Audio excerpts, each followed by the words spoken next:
Assalamu alaikum. Today I will be teaching you how to make Shami kabab, or you can call it kebabs. So let's begin. Bismillahirrahmanirrahim.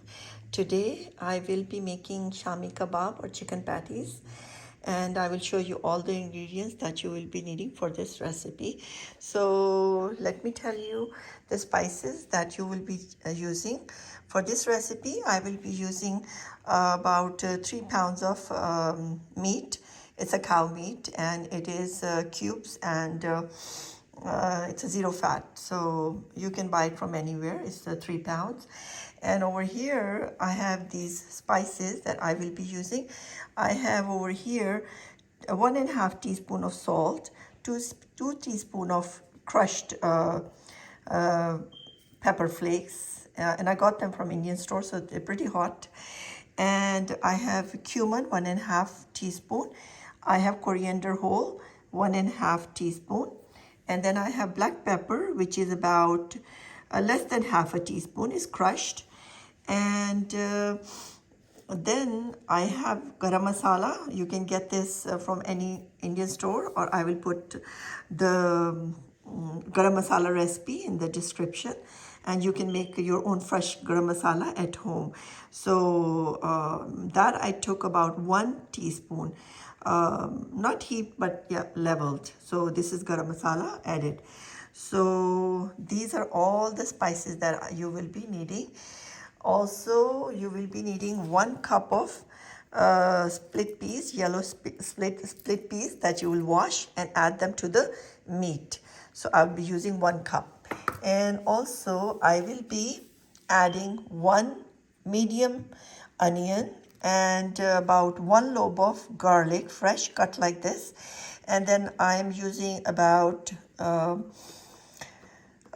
3 tablespoons of ginger. I've cut into small pieces like that with the skin on. I usually do not take the skin off, so it is with the skin on. So about 3 tablespoons, I would say, a small piece of ginger. So it should be like this big right here, that big. So this is how I have cut it into pieces.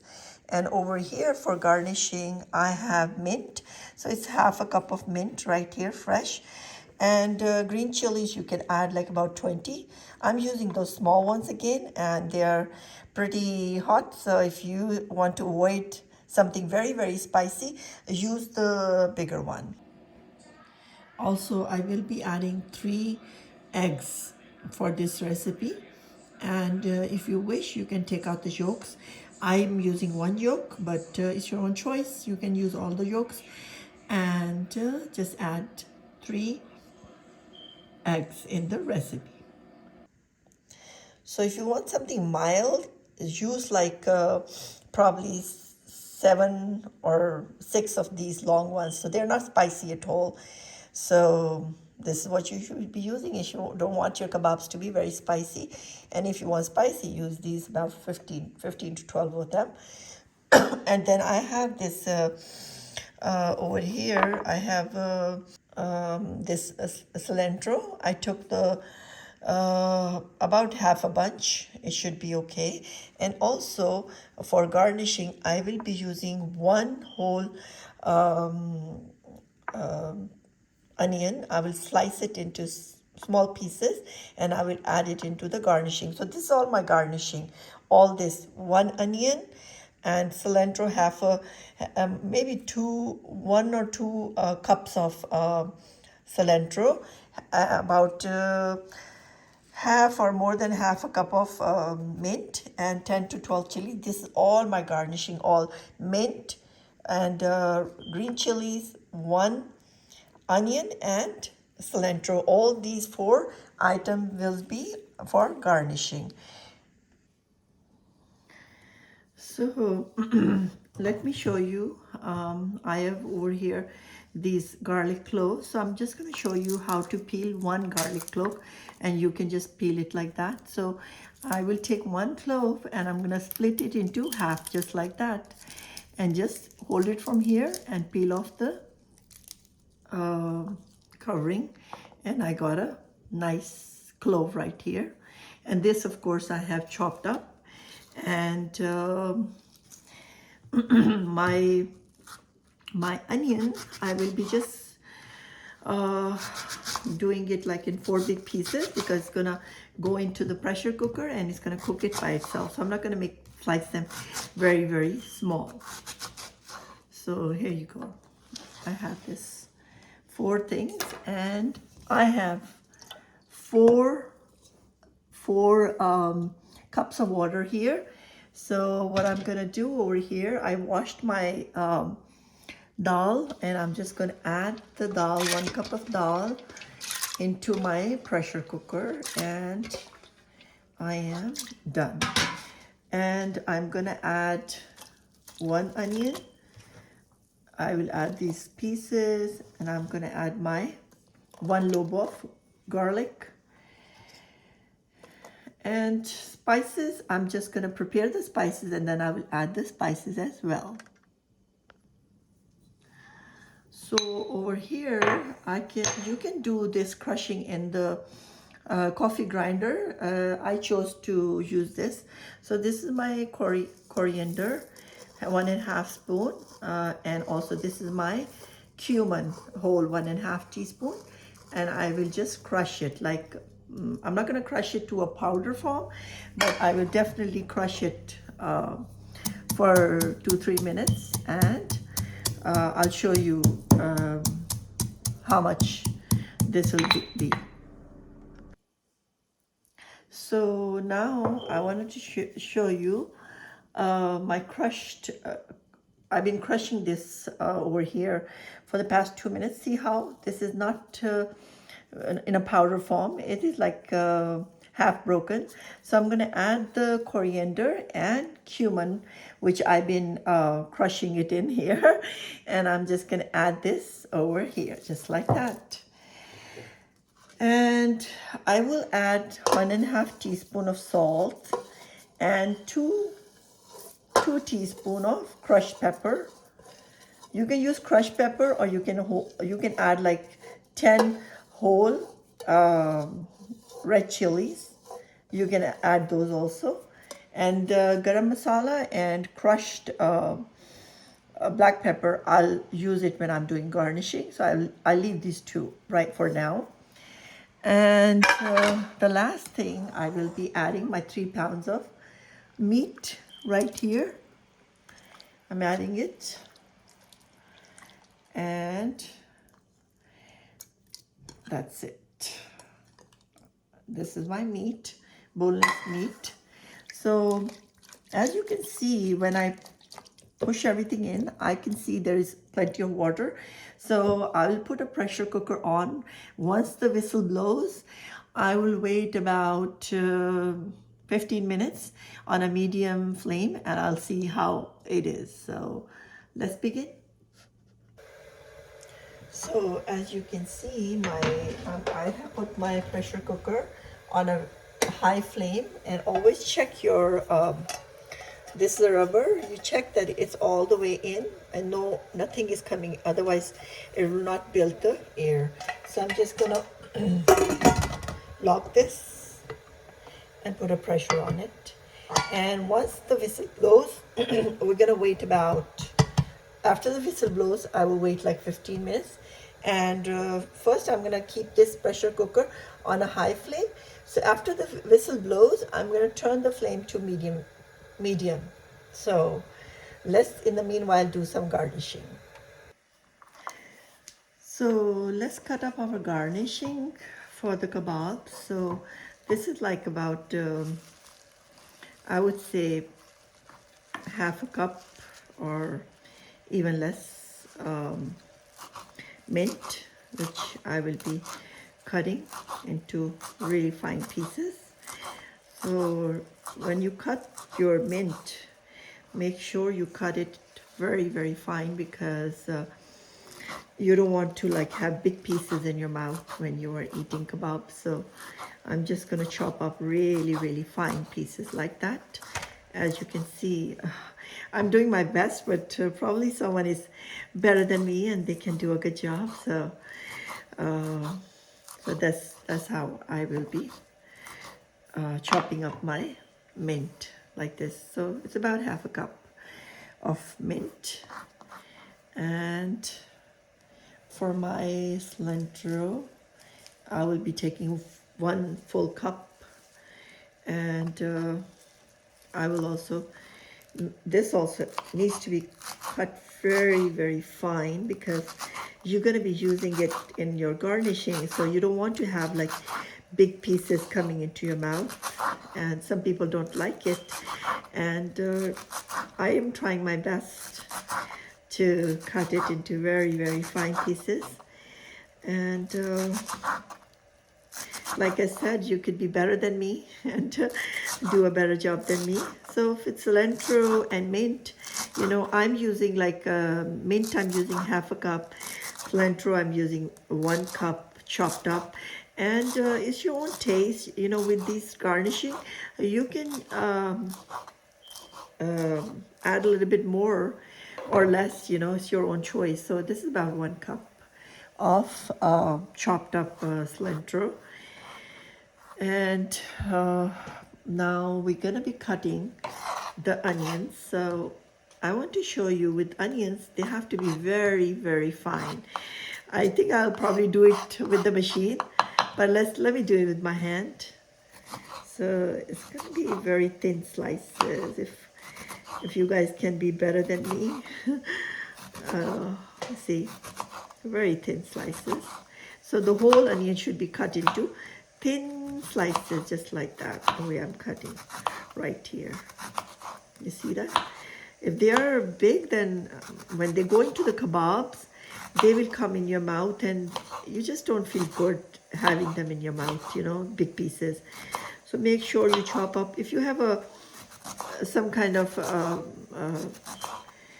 machine that cuts the onion very well, I do have it. I have a chopper that can chop up the onions really, really thin, but just being lazy, I'm cutting it with my hands. So it's up to you. I think chopper does a better job than my hands. So do it as you like, you know. Don't just copy me. Here you go. These are my chopped up onions. That's all I can do. So I'm going to continue with the rest of my onion as well.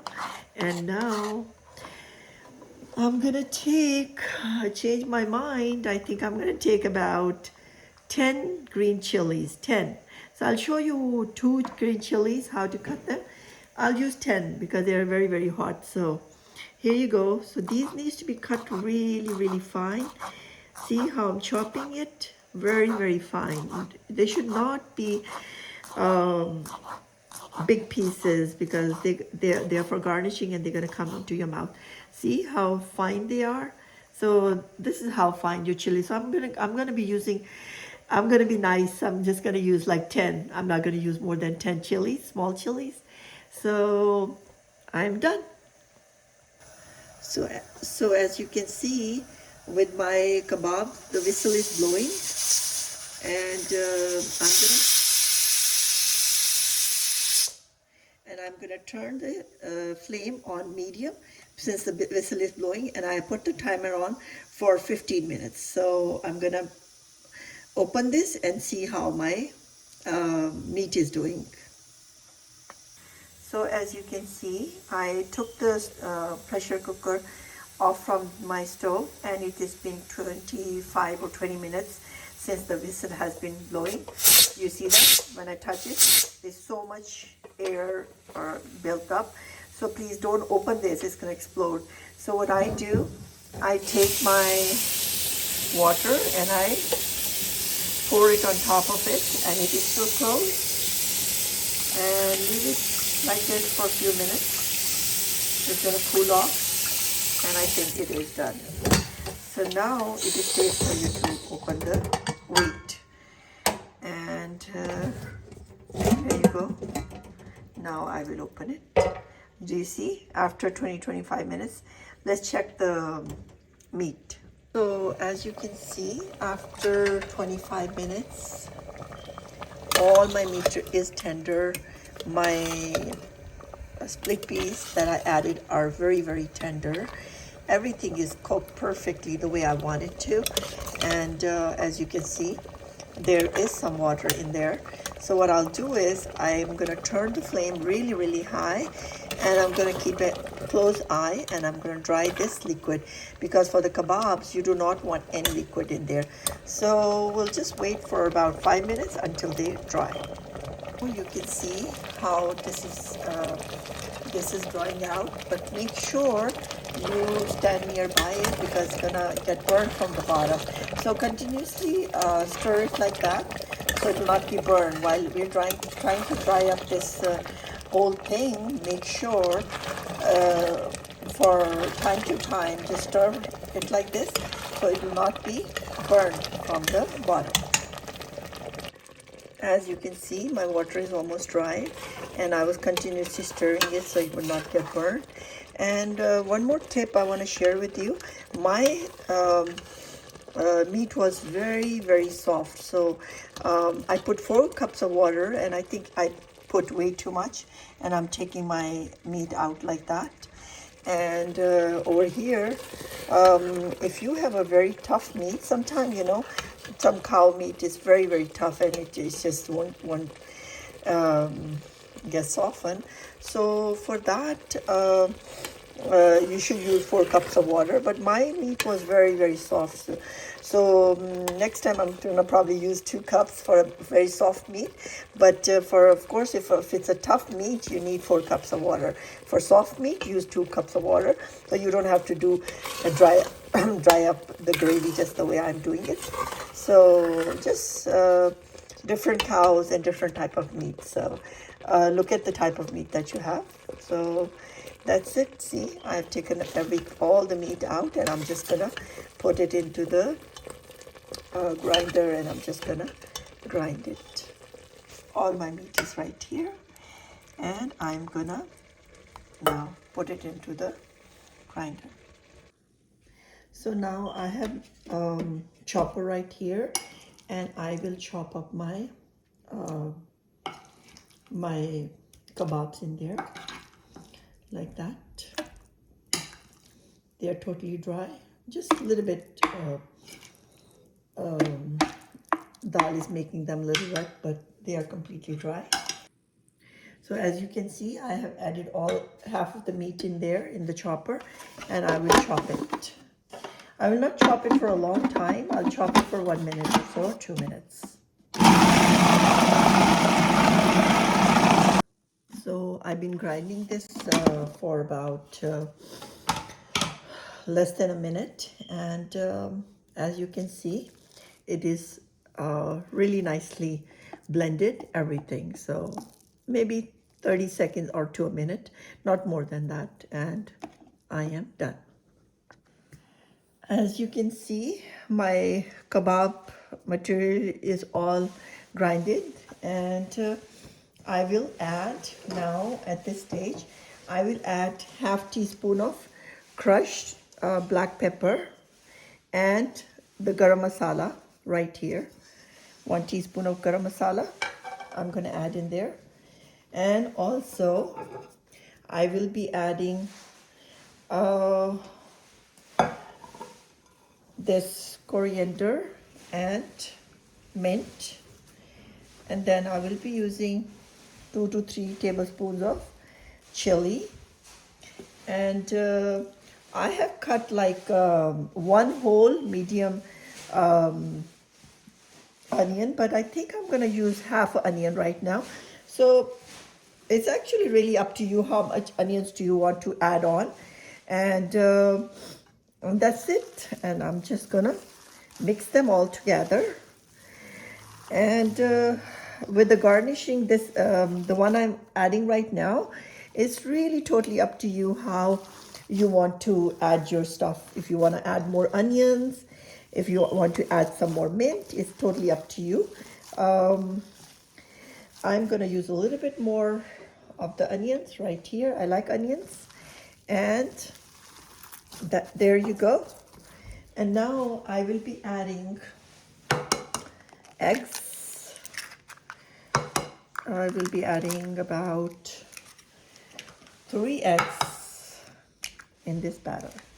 I might take out one yogurt just to be on the safe side, and I will leave this one yolk in there, and I'm just gonna mix it very, very well.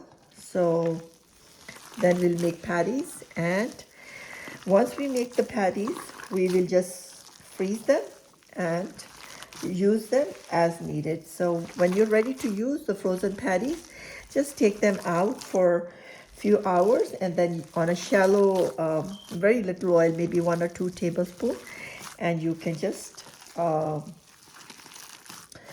fry them. So here you go. My material is all done, and for the patties, I think I'm just gonna take this much of a meat, like in a bowl size, and that should do it. And I will just make patties and freeze it in a tray. I'll show you. So these remaining kebabs, Shami kebabs, I'm gonna freeze them for about 5 to 6 hours, and when they are frozen completely, I will then put them in the Ziploc bag. So here you go. They're gonna go inside the freezer. So now on a medium flame, I will be adding just 2 tablespoons of oil over here, and my kebabs are all ready, and I will just add them one by one on a medium flame. So like that. So now I'm gonna brown all of them on a medium heat for about 2-3 minutes on one side, 2-3 minutes on the other side, and they're already cooked. So I'm just shallow frying them for 5 minutes. So now I have flipped my kebabs, as you can see, and they have beautiful color, as you can see, and they are ready to be taken out. So just do not let them cook for more than 1 or 2 minutes on one side, 1 or 2 minutes on the other side. And look at the beautiful color I have gotten, and I'm just gonna take them out. As you can see, all my kebabs are done, and I have dished them out, and I have tasted them. They are really delicious. So why don't you give it a try?